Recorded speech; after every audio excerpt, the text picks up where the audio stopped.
My name is Joe, and I know fish.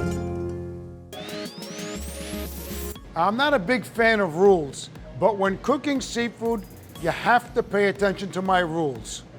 1 is buy the freshest ingredients. 2, use a timer, not a thermometer. 3, don't answer your cell phone if it rings. If you do, you're gonna overcook whatever you're cooking.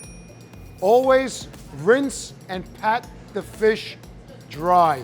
This way, once it's dry, you could flour it, you could bread it, you could do whatever you'd like.